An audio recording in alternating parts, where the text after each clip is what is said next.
This evening we're coming to you from Elmira, New York, and we are really very, very honored and privileged to be able to be in the living room and the seminar room of one of the very most significant individuals on planet Earth that have had experiences with an altered state of consciousness, Miss Jane Roberts, who, along with her husband, Robert Butts, have been investigating over these past 10-odd years, if I'm correct. I'm not exactly sure, but approximately 10 years.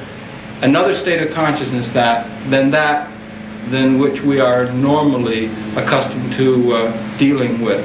I'd like to welcome you very, very much to the program, and I thank you very much for inviting me here to be able to talk to you.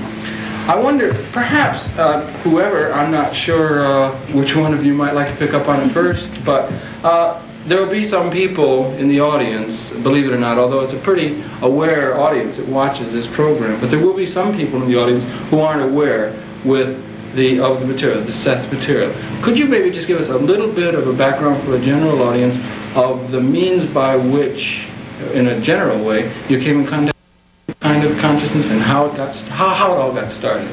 Bob?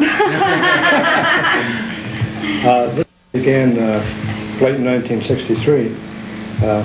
One evening, Jane was writing poetry after supper, as is her usual custom, and she went into an altered state of consciousness that was very unexpected by her. And she had an out-of-body experience. She found her consciousness leaving her body. And at the same time, she began to write in sort of an automatic script. Now, this experience lasted for over half an hour. And when Jane returned to her usual state of consciousness, she discovered that she produced this script called The Universe is Idea Construction. This is in one evening? In one evening, after supper. I was painting in my studio, and she was sitting out here. And I thought it was awfully quiet out here. And so I finally came out to see what she was so quiet about. Yes. And it was just at the end of this experience. She wasn't even able to use her voice to call me, to tell me what was going on. Good heavens. Had anything like that happened to you before? No, and actually it lasted a lot longer. It was well over an hour. Oh, wow. Yeah. No, I just, I've been a poet from the time I was a child, and writing. And the next thing I knew, my consciousness was just gone. And it wasn't in out of body in the respect that I had another body, or thought I did. My consciousness through like the window, and then into the leaves, and into everything. And it wasn't until I came back that I found this script and realized that, I had to have written it. Yeah. When you came back and you were in, you weren't. There's two separate planes. You weren't aware of the other as you were. I wasn't aware of my body at all, or the manuscript, or writing, or anything. I was completely. What did you think? Gone. When I was doing it, or after? Oh, after. We get to what you were thinking the first thing I did was call for Ron, and I saw the script, and I started reading it like mad. But the thing of it was that the stuff that was in the script was stuff I had felt while I was out, to some extent, in that the script, again, the title was The Physical Universe as Idea Construction, the idea being that everything is a result of idea and has consciousness. But when I was out, I would go in atoms and molecules, and I felt their consciousness.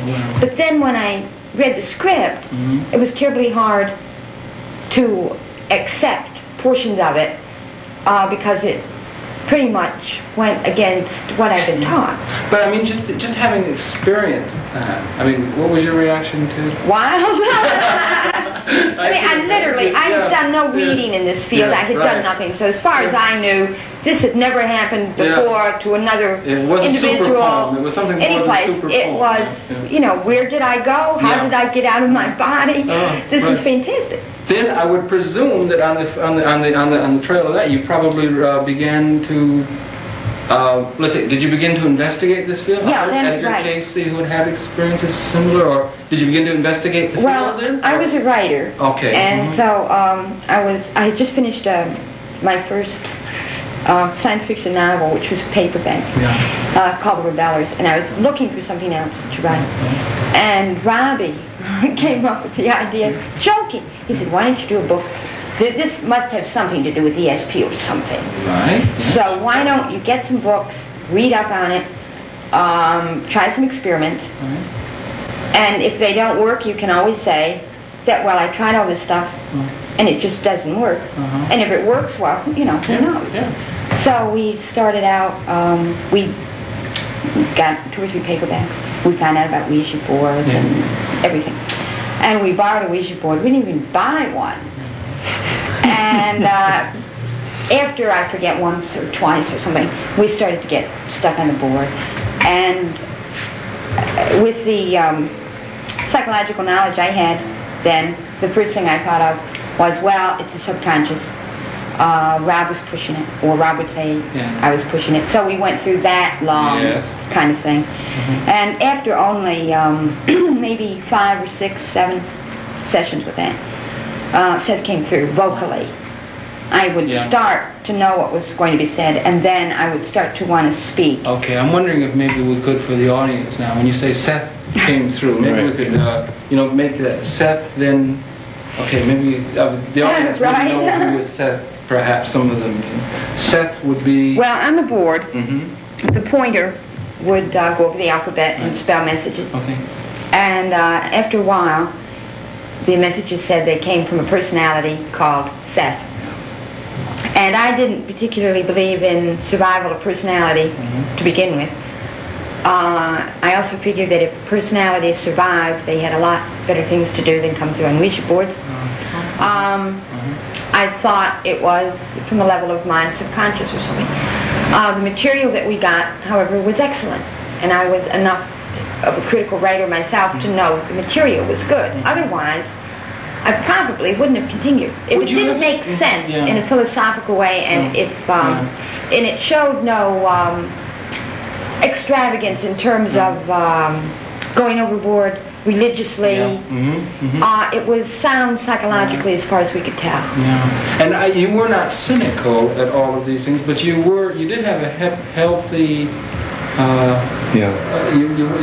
It comes through in the book, is what I'm trying to say. It comes through that you really were. I don't know how to express it, but you were.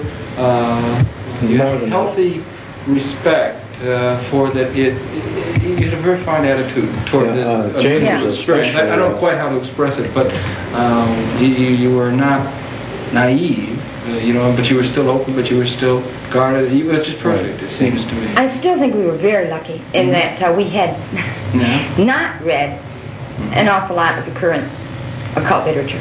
Because if I had worked the board and had read a lot and perhaps believed what a lot of people believe, that this had to be either a good spirit or a bad spirit, or that this was dangerous, I really don't know what I would have done.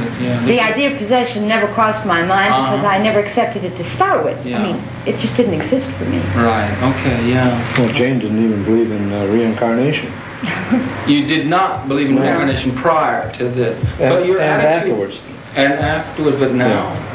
Well, we've modified our attitudes a little bit. I did a program a little while ago just to with some people from with the Edgar Casey people, and they said that Edgar Casey, when he was having evidences presented to him from his good Christian conscious background, evidence presented to him of reincarnation, he had a tremendous inner turmoil accepting that which seemed counter to that which he consciously had conceived within him, until he finally was able to work it out and accept it. But he had a tremendous inner conflict with that, which would be more easily acceptable to certain Eastern consciousnesses, they would take it in stride. But he did seem to work that out in an amicable kind of way, and I presume you have. Well, Jane's still in the process of doing it. Well, she's helping a lot of people work that out, I think, because it's an important question.